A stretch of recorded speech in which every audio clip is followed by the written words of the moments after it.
est sur un tissu éco-responsable qui est très gainant. C'est une nouvelle technologie de tissu qui a été protégée. Et j'ai eu un accident qui m'a forcée à revenir ici parce que j'étais en centre de rééducation pendant 1 an. On a appris à l'école, genre vraiment, un maillot de bain, c'est plus dur à coudre qu'un manteau ou qu'un blazer sur mon travail. Ok. Voilà. Donc il te reste 2 jours. Voilà, 2 jours pour apprendre ça. Mais ça va le faire.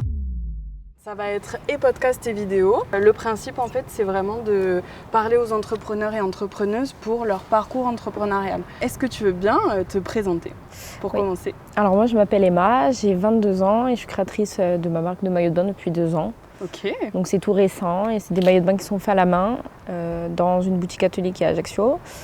Et on est sur un tissu éco-responsable qui est très gainant. C'est une nouvelle technologie de tissu qui a été protégée. Incroyable. Bravo, félicitations. Merci. À 20 ans, du coup, tu as commencé à entreprendre. Ouais, il y a 2 ans, à 20 ans. Ouais.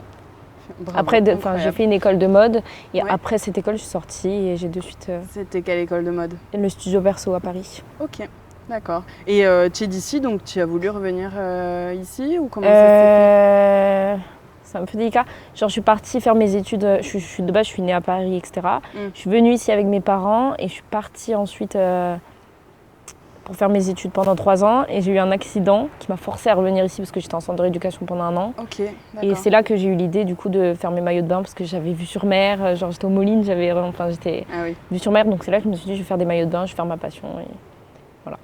Ok, donc et Madone. Et Madone, c'est Emma, mon prénom. Et Madone, c'est la Madone, la Vierge, l'emblème de la Corse. Madone, d'accord. Je croyais Madone. Donne et comme la femme. Femme.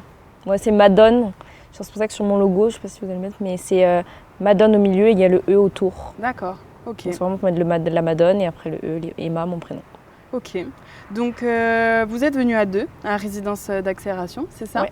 Est-ce que tu peux présenter du coup la personne qui est venue avec toi? Du coup, la personne qui est avec moi, c'est Grégory. C'est mon cousin déjà de base, Ok. qui m'est venu en aide parce que j'ai super bien vendu là cette année et j'ai été complètement débordée. Genre j'étais sous l'eau parce que j'avais trop de ventes et comme je suis sur du fait main, Oui. je suis la seule à coudre et donc franchement j'avais plus de demandes que d'offres. Du coup, il est venu m'aider au début et au final ça se passe super bien et là on est en train de passer en société tous les deux. Génial, Voilà. génial. Est-ce que tu peux nous parler de ces 2 ans un peu? Comment est-ce que ça s'est passé jusqu'à aujourd'hui, l'évolution Ouais, de la société? franchement, ça a été rapide.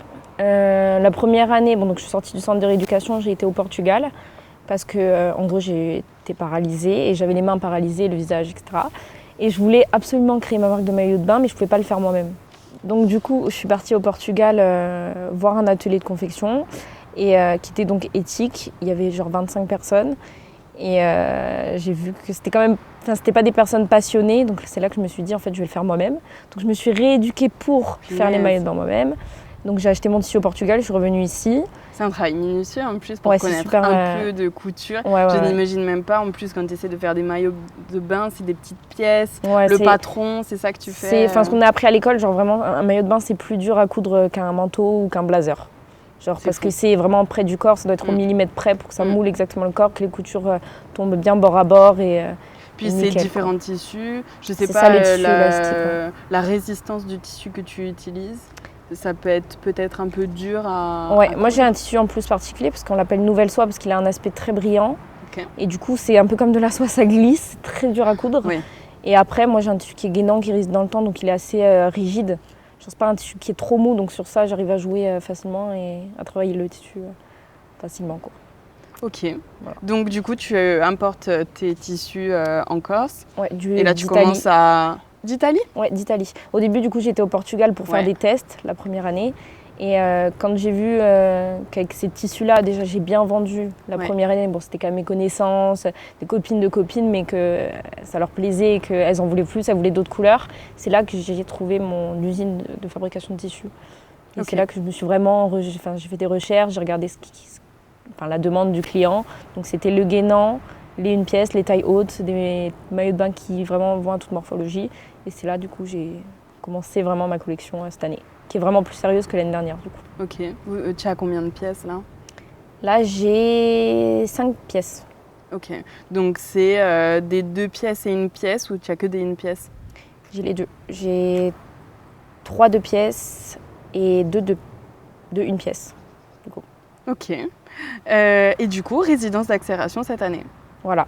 C'est ça. Ouais. Donc résidence d'accélération, on le rappelle. Donc c'est une résidence d'accélération start-up qui se passe sur 4 jours, qui est proposée par la M3E et la Corsican Tech. Et du coup, ces 4 jours, vous êtes en immersion pour votre entreprise, pour réfléchir sur votre entreprise, à des coachs qui sont là pour vous aider à vous repositionner sur certaines choses de votre business, à vous challenger, à vous pousser un peu dans vos retranchements. Qu'est-ce qu'on en est là au deuxième jour, à la fin du deuxième jour? Qu'est-ce que tu en as pensé de ces 2 jours? Franchement, c'est super intéressant parce que moi, ma marque, elle a évolué très très vite et comme je suis très jeune, je peux pas tout savoir et je peux pas savoir vraiment comment gérer une entreprise.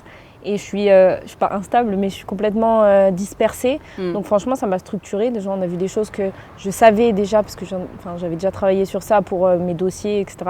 Mais là, ça m'a permis de vraiment tout mettre sur papier, mettre au propre sur des tableaux, donc vraiment me structurer sur mes idées et aussi sur le travail, comment on gère une entreprise, vraiment être aussi plus proche de ma clientèle, vraiment faire des sondages, voir vraiment la demande du client, etc. Donc, j'ai bien appris depuis 2 jours.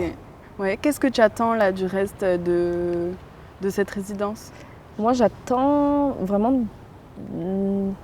J'aimerais apprendre à mieux m'exprimer et que ce soit face à des investisseurs ou par rapport à mon dossier, quoi. Sur mon travail. Ok. Voilà. Donc il te reste 2 jours. Voilà, 2 jours pour apprendre ça. Mais ça va le faire. Mais je n'en doute pas. Dernière petite question. C'est quoi ton ambition? Qu'est-ce que tu imagines pour la suite d'Emmadon et même pour toi? Parce que j'imagine que tu es plus un profil créatif, dis-moi si je me trompe. Ouais. Ou je t'imagine demain être juste dans la collection en fait et laisser la gestion, mais est-ce qu'au contraire, tu veux vraiment être à la tête de ton entreprise, gérer Pour l'instant, là, de toute façon, je suis seule, entre guillemets, donc je suis vraiment à la tête de mon entreprise. Je fais les shootings photos, la collection, la confection. Je fais un peu de tout, je touche à tout et ça me plaît. Mais c'est sûr que je vais devoir déléguer et un peu donner du travail aux autres. Mais donc mes projets, déjà, c'est sortir ma nouvelle collection en mars, qui arrive. Et après sortir aussi du beachwear, sortir autre que des maillots de bain. Parce que là, j'ai des bijoux, etc. dans ma boutique, mais j'ai pas de... Pour l'instant, j'ai que du maillot de bain. Donc, développer une collection beachwear, faire des événements, genre défilés ou autres. Et après, peut-être, donc vraiment dans très longtemps, ouvrir un atelier de confection vraiment propre à moi en Corse où vraiment toute la confection sera faite ici. Bon, sauf le tissu parce qu'on peut pas. Là, c'est déjà le cas, mais c'est à petite échelle. Mais vraiment faire un atelier de confection en Corse, quoi. Ouvert aussi au public et à d'autres gens. Il est situé où? On peut venir te voir dans cette boutique? Ouais. Ou c'est juste ton atelier de confection? Non, c'est une boutique atelier qui est dans la citadelle d'Ajaccio, à l'intérieur. Ah, ok, voilà. Génial. Écoute, on viendra te voir. Merci. Petite phrase pour conclure cette interview. Petite phrase, même si on est jeune, on peut réussir à créer une entreprise, il ne faut pas lâcher parce qu'il y a plein d'épreuves, mais que c'est vraiment un super truc parce qu'on apprend plein de choses et c'est une aventure incroyable, quoi. Je suis trop contente de t'avoir rencontré et d'avoir échangé avec toi. Je te remercie et à la prochaine, à la citadelle. Oui, pour essayer des maillots de bain. C'est ça, voilà. Merci. Merci à toi.